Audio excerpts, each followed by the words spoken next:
Morgantown Sober Living started in 2013 because of a direct need for resources for addiction services in Morgantown. I personally have struggled with addiction and alcoholism and had to travel out of state to receive the treatment that I needed. When I returned back to Morgantown and noticed that there was such a need for sober living resources in the area, I got together with a group of individuals, including my father, Jim Stevenson at Chestnut Ridge, and some other leaders in addiction services in the area, and we created the idea of Morgantown Sober Living. Morgantown Sober Living operates sober living homes for men in the area. Our first home is here at 206 Spruce Street. This is a home for men in recovery from drug and alcohol addiction. And the people that come into Morgantown Sober Living have attended a 28-day inpatient treatment for drug and alcohol addiction. Once getting to Morgantown Sober Living, they are required to get a job, a full-time job. They're required to go to Alcoholics Anonymous and Narcotics Anonymous meetings. They're required to get a sponsor and work steps with their sponsor. And the whole program is centered around accountability, and it's holding the residents of this house accountable to their recovery and to each other. Inside the house, the men in this home are able to really use each other when they struggle, when they need help, and we're all fighting the same fight here. We're all in recovery from addiction, from alcoholism and drug addiction.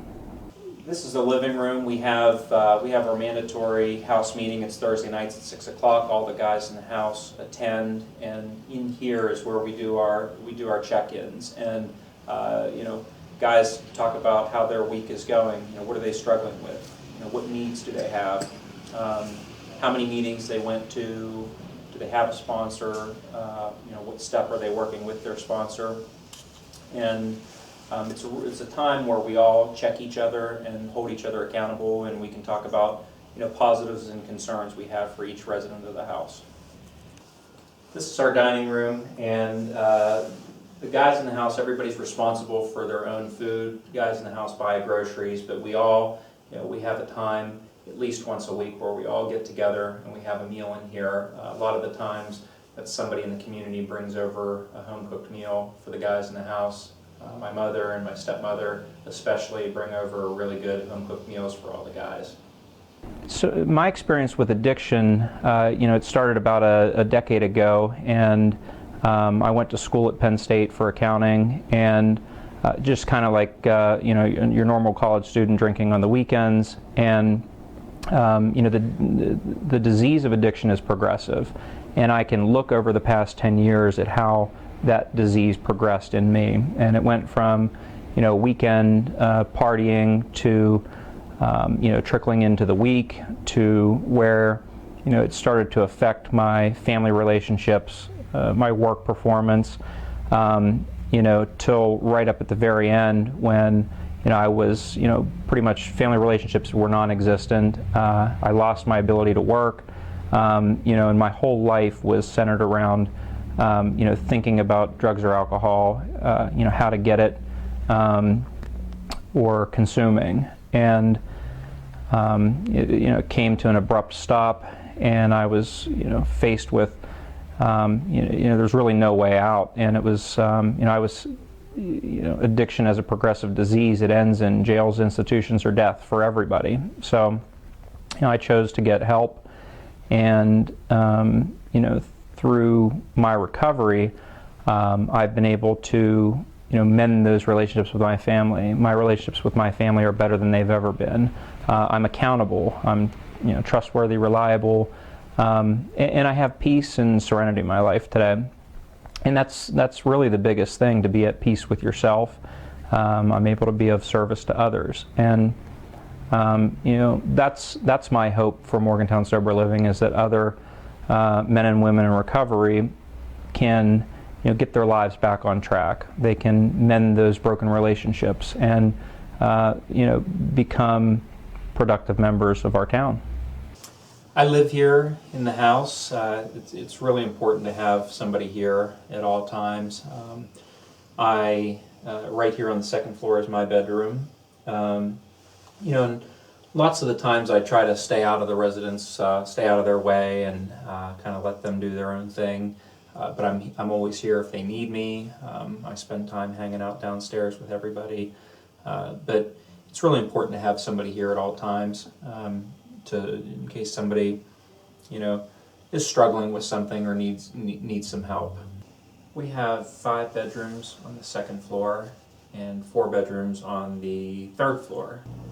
We don't have any TVs in the bedrooms other than my bedroom, so all the members of the house, if they want to socialize and hang out, we all do that together downstairs, and there's a really beautiful TV downstairs, and that's where we all spend our time together in the evenings, hanging out, and that's in an effort to keep people from spending time by themselves in their room and isolating. Since opening Morgantown Sober Living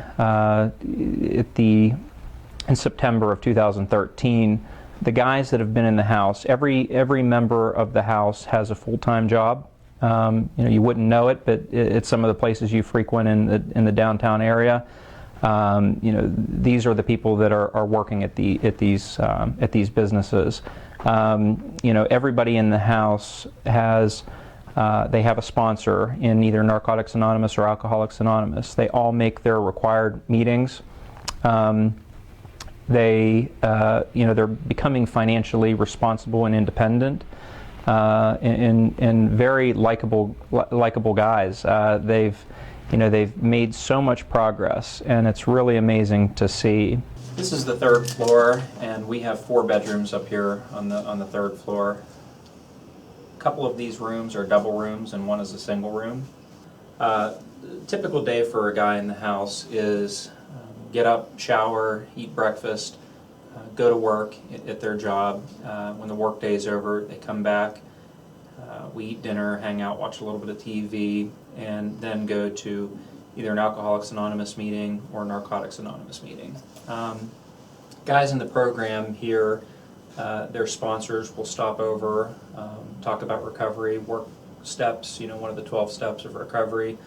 They'll spend time, with their sponsor writing on, talking about those. And then in the evenings, we usually hang out downstairs till about 10 o'clock watching TV or, socializing, having a good time. There's a curfew here at the house. Everybody needs to be in by 10 o'clock on Sunday through Thursday, and 11 o'clock on Fridays and Saturdays. One guy in the house, for example, right after coming into the house, he was very irritable and discontent. He had just completed treatment. He had no family relationships. Since being here in the house, he got a job. While he had that job, it wasn't exactly what he wanted. He kept applying to other places, and now he has the job that he really wants. And he has mended relationships with his family that had been broken for decades. And he's really become a leader in this house. And whenever we have new guys that come in, he kind of takes them under his wing and really guides them and points them in the right direction.